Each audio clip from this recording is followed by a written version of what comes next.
नमस्कार दोस्तों, शुभ प्रभात। कैसे हैं आप? उम्मीद करती हूँ आप कुशल मंगल होंगे और गर्मी के इन दिनों में अपना और अपने परिवार का ध्यान रख रहे होंगे और साथ में पर्यावरण की रक्षा करने के लिए पेड़ पौधे भी उगा रहे होंगे। दोस्तों, आज रविवार है और आज है माँ भद्रकाली जयंती। अनंत स्वरूपा माँ भद्रकाली की लीलाएं भी अनंत हैं। इन अनंत लीलाओं में भद्रकाली एकादशी का बड़ा महत्व है। माँ भद्रकाली के परम भक्त ग्राम पभ्या जिला पिथौरागढ़ निवासी स्वर्गीय प्रयागदत्त पंत कहते थे, जिसने माँ भद्रकाली की शरण ले ली, अपना सर्वस्व माँ के चरणों में समर्पण कर दिया, तो समझो उसने समस्त शुभ अनुष्ठानों को पूर्ण कर लिया। भद्रकाली एकादशी के महत्व पर वे बताते थे, माँ भद्रकाली एकादशी के महत्व का वर्णन शब्दों में नहीं किया जा सकता। फिर भी अपनी भावनाओं को शब्दों में प्रकट करते हुए वे बताते थे, जो प्राणी इस दिन निर्मम भाव से भद्रकाली एकादशी का व्रत रखता है, वह परम वैभवशाली बन जाता है। उल्लेखनीय है कि ज्येष्ठ मास में कृष्ण पक्ष की एकादशी को ही भद्रकाली एकादशी कहते हैं। इसके अलावा अपरा एकादशी, अचला एकादशी, कृष्ण एकादशी के नाम से भी इसे जाना जाता है। इस दिन माँ भद्रकाली की गई स्तुति अमोघ फल को प्रदान करती है। वह समस्त पापों से मुक्ति दिलाने के साथ मोक्ष का मार्ग प्रशस्त करती है। इस व्रत को द्वादशी को सूर्योदय होने तक रखने का विधान है।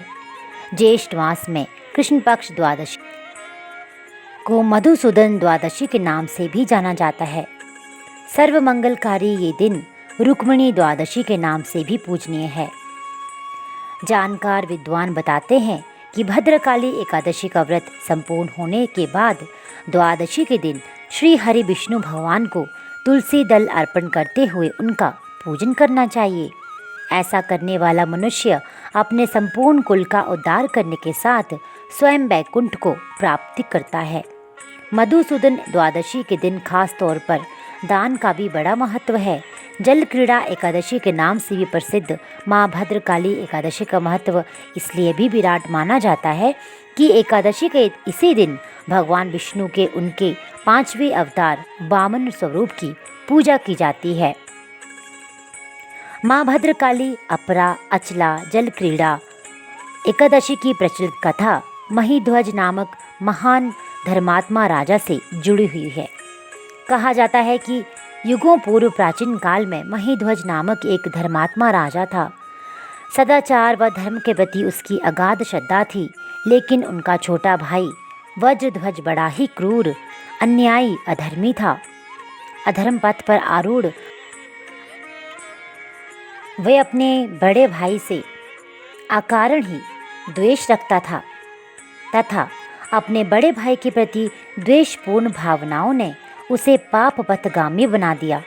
पापाचार के चलते उस पापी ने एक दिन मौका पाकर रात्रि में अपने बड़े भाई की हत्या करके उसकी देह को एक जंगली पीपल के नीचे दबा दिया। इस अकाल मृत्यु से राजा प्रेतात्मा के रूप में उसी पीपल पर रहने लगा और अनेक प्रकार के उत्पात करने लगा। देव योग से एक दिन अचानक महात्मा धौम्य ऋषि उधर से गुजरे। उन्होंने प्रेत को देखा और तपोबल से उसके अतीत पर दिव्य दृष्टि डालकर देखी। प्रेतात्मा का कारण भी उन्होंने समझ लिया। उसके अतीत के सदाचरण से ऋषि ने प्रसन्न होकर उस प्रेत को पीपल के पेड़ से उतारा तथा परलोक विद्या का उपदेश दिया। दयालु ऋषि ने राजा की प्रेत योनि से मुक्ति के लिए स्वयं ही भद्रकाली एकादशी, जिसे अपरा एकादशी के नाम से भी जानते हैं, उस व्रत को धारण किया। इस पुण्य के प्रभाव से राजा की प्रेत योनि से मुक्ति हो गई। वे दिव्य भव्य स्वरूप को प्राप्त हो गए। उन्होंने ऋषि का धन्यवाद अदा कर दिव्य देह धारण करके पुष्पक विमान में बैठकर स्वर्ग को प्रस्थान किया। भद्रकाली एकादशी, अचला एकादशी की ये कथा सुनने से मनुष्य सब प्रकार के पापों से छूट जाता है तथा कथा को जो भी श्रवण करता है उसके पितृजन पितृलोक में प्रसन्न होकर श्री हरि व माँ भद्रकाली की कृपा को प्राप्त होते हैं। धर्मराज युधिष्ठिर के पूछने पर भगवान श्री कृष्ण ने इस एकादशी के महात्म्य का वर्णन करते हुए यहाँ तक कहा है, ये अपार धन व प्रसिद्धि देने वाला है। इस एकादशी के व्रत के प्रभाव से ब्रह्म हत्या, भूत योनि, पर निंदा आदि जितने भी पाप हैं सब नष्ट हो जाते हैं। पर स्त्री गमन, झूठी गवाही देना, झूठ बोलना, झूठे शास्त्र पढ़ना या बनाना, झूठी ज्योतिषी विद्या से धन अर्जित करने का पाप तथा इस प्रकार कई अन्य पाप दूर हो जाते हैं। अपरा एकादशी का व्रत तथा भगवान विष्णु एवं माँ भद्रकाली व अपने इष्ट का इस दिन पूजन करने से मनुष्य सब पापों से छूटकर आनंद का भागी बनता है। जो क्षत्रिय युद्ध से भाग जाए वे नरकगामी होते हैं, परंतु अपरा एकादशी का व्रत करने से वे भी स्वर्ग को प्राप्त होते हैं। जो शिष्य गुरु से शिक्षा ग्रहण करते हैं फिर उन्हें निंदा करते हैं वे अवश्य नरक में पड़ते हैं, मगर अपरा एकादशी का व्रत करने से वे भी इस पाप से मुक्त हो जाते हैं।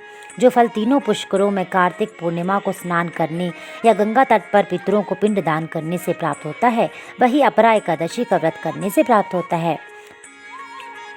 मकर के सूर्य में प्रयागराज के स्नान से, शिवरात्रि का व्रत करने से, सिंह राशि के बृहस्पति में गोमती नदी के स्नान से, कुंभ में केदारनाथ के दर्शन या बद्रीनाथ के दर्शन, सूर्य ग्रहण में कुरुक्षेत्र में स्नान से, स्वर्ण दान करने से अथवा अर्ध प्रसूता गोदान से जो फल मिलता है वही फल अपरा एकादशी के व्रत से मिलता है।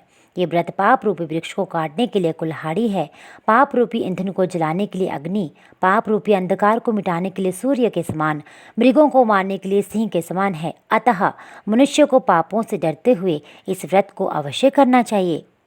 तो दोस्तों, ये थी अपरा एकादशी माँ भद्रकाली जयंती की कथा।